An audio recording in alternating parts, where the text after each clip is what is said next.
O valor do Bitcoin já caiu mais de 58% só no ano de 2022 e a Ethereum, a segunda moeda mais usada e até mais conhecida, já caiu mais de 70%.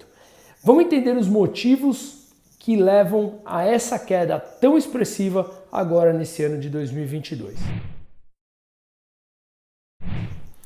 Separei aqui 3 motivos que basicamente a gente consegue colocar como os principais, no meu entender, para essa queda tão expressiva de criptoativos, mais especificamente falando do Bitcoin aqui nesse vídeo. O primeiro deles é a inflação mundial. A gente sabe que essa inflação ela começou lá atrás, há mais de uma década, quando os bancos centrais começaram a imprimir dinheiro e injetar esse dinheiro na economia, mantendo juros artificialmente baixos ou negativos em muitos países, e isso mais cedo ou mais tarde faria com que chegássemos num período inflacionário e eles teriam que, inevitavelmente, subir as suas taxas de juros para conter essa inflação.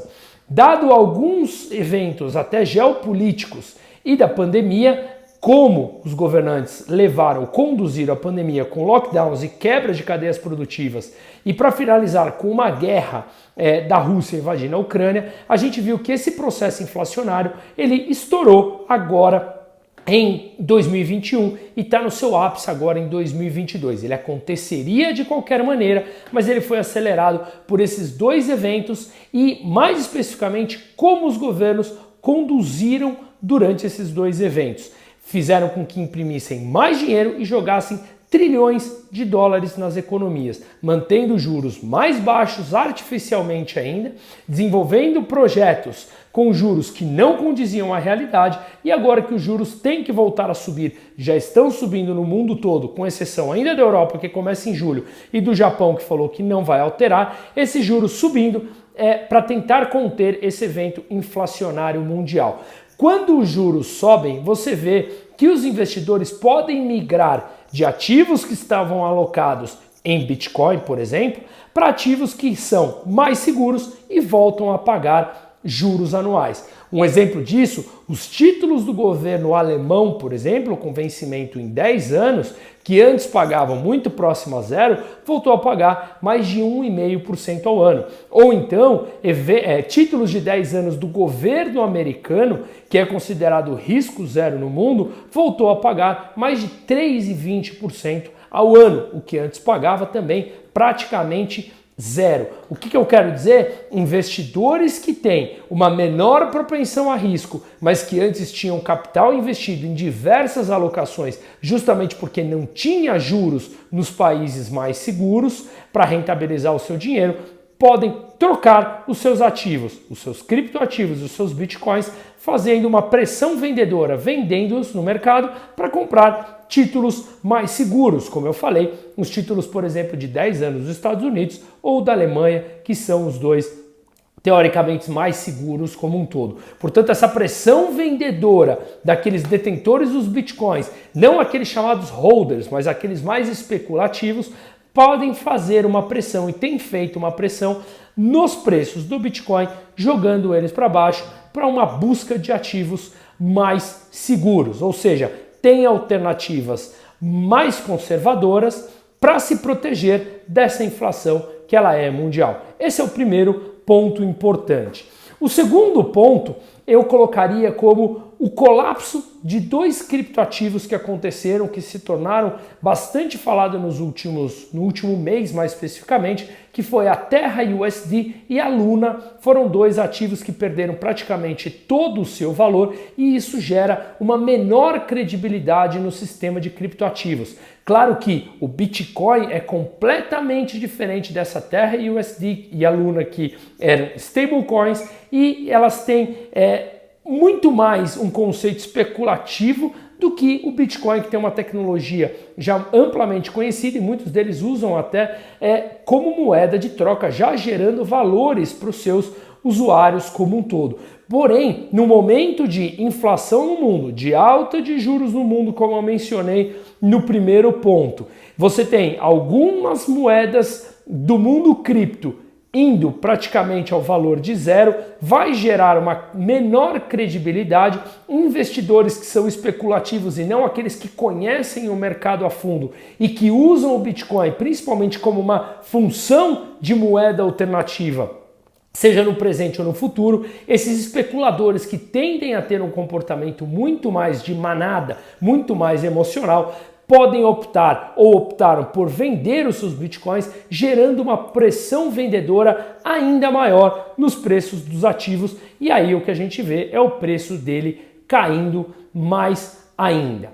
Principalmente, volto a falar, aqueles especuladores que têm comportamento de manada. Apesar do Bitcoin ser um ativo completamente diferente que não poderia ser colocado nessa mesma cesta, o coletivo imaginário do investidor faz com que o Bitcoin se iguale a essas moedas que nasceram de forma com uma tecnologia muito menos conhecida e com outro objetivo, coloca tudo nesse mesmo balaio, nesse mesmo saco e, de novo, nesse coletivo imaginário do investidor especulativo, faz com que o Bitcoin também seja considerado um ativo tóxico, que, para aqueles que mais conhecem, sabem que não é o caso. Mas na expectativa, no receio e no comportamento de manada, esses especuladores já venderam seus ativos, os seus bitcoins, e gera uma pressão vendedora ainda maior. Portanto, falamos até agora de dois motivos: a inflação com a alta de juros no mundo e o colapso desses dois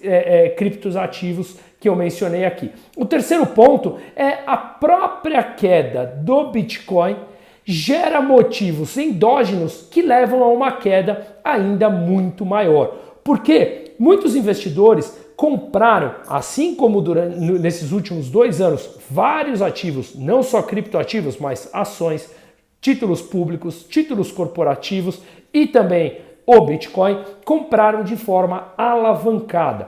Como é que funciona isso? Os investidores tomam um crédito para investir, seja em ações ou em criptoativos, dando esses empréstimos como colaterais, ou seja, como garantia dos empréstimos para se alavancarem nesses mesmos ativos. O que acontece é que se você dá como garantia aquele ativo que você comprou para pegar o empréstimo e esse ativo cai de preço muito grande, o montante que o banco tinha como garantia para te liberar aquele empréstimo, que valia antes, digamos, 10, passa a valer agora 4. Portanto, o montante que você tem em garantia com o banco caiu. E aí o banco vai ter aquela conhecida chamada de margem ou margin call. Ou o investidor que está alavancado tem que cobrir, mandar mais garantia para o banco para manter a mesma posição, ou o banco pode começar a liquidar as posições que estão sendo colateralizadas como garantia desses empréstimos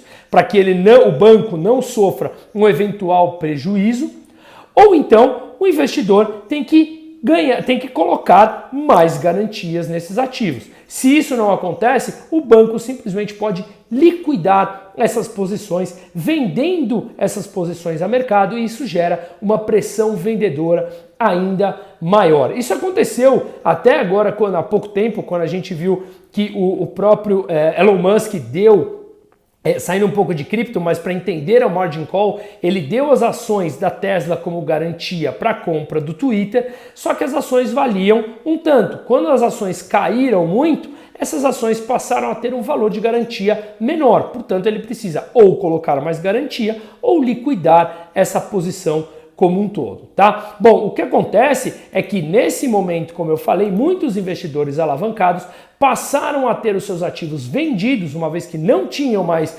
garantias suficientes para honrar aquela posição e, portanto, os bancos passam a vender os seus bitcoins. Um investidor muito famoso, que é o CEO da MicroStrategy nos Estados Unidos, ele é o Michael Saylor, ele tomou um empréstimo de 220 milhões de dólares para comprar 19 mil unidades de Bitcoin.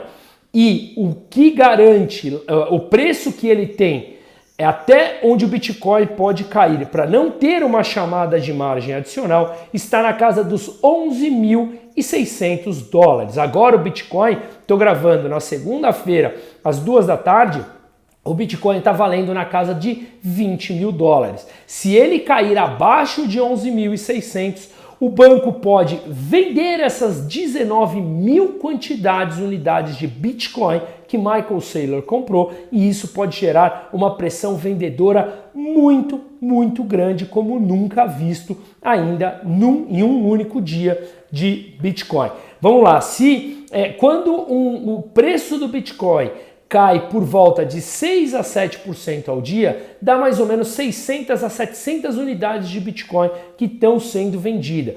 Se o banco começa a vender 19 mil unidades para honrar essa garantia sobre esse empréstimo colateralizado do Michael Saylor, a gente podia ver o Bitcoin caindo 20, 30 ou 50% em um único dia. Não conseguimos saber até onde vai o movimento especulativo. Porém, se ela caísse abaixo de 11.600, a gente teria que ver ou o Michael Saylor mandando mais garantia para cobrir aquele empréstimo, ou então o banco vai sim liquidar aquela posição. Mas a gente ainda teria mais de 50% de queda do Bitcoin para bater esse patamar, mas é algo que vale ficar de olho. E a pergunta fica, será que o Bitcoin volta a subir ou quando ele volta a subir? Para ele voltar a subir, o que a gente precisa é que a demanda absorva essa oferta de venda por esses motivos que eu mencionei. Se houver maior demanda do que oferta, os preços voltam a subir e isso é bastante óbvio. Só que no meio desse caminho, a gente tem um monte de investidores especulativos que compraram de forma especulativa, alavancada, e com isso tem as chamadas de margem, ou margin calls, no meio do caminho, que pode abrir um gatilho para mais bancos vendendo esses papéis, botando pressão no curto prazo. Esses papéis, não, esses ativos, os bitcoins, botando pressão no preço no curto prazo. O que a gente está vendo é uma limpeza no sistema de criptoativos. Aqueles ativos ineficientes devem morrer ao longo do tempo. Há quem diga que praticamente 90% dos criptoativos que hoje estão disponíveis deverão não mais existir, porque eles foram criados com essa ideia de um mundo com juros baixos ou negativo, com bancos centrais injetando trilhões e trilhões de dólares no sistema, onde os juros era negativo e esse dinheiro tinha que fluir para algum lugar para conseguir um retorno, e muitos deles foram criados projetos, empreendedores ou criptoativos em que tiveram como base aquele juro zero, aquele dinheiro barato. No momento que os juros voltam a subir, muitos desses projetos se tornam inviáveis e, portanto, muitas empresas e muitos criptoativos que são mantidos, mesmo que ineficientemente, mesmo que prestando um serviço ineficiente, eles são mantidos vivos e abertos porque o mundo vive com juros zero. Agora, esses juros altos passam a fazer uma limpeza no sistema e fazendo com que sobreviva justamente aqueles que são eficientes e geram um valor agregado aos seus usuários e seus consumidores. Essa limpeza no sistema é super essencial e ela acontece de tempos em tempos. Ela é chamada de recessão, que nada mais é do que um remédio que faz uma limpeza pelos excessos praticados no sistema ao longo dos anos.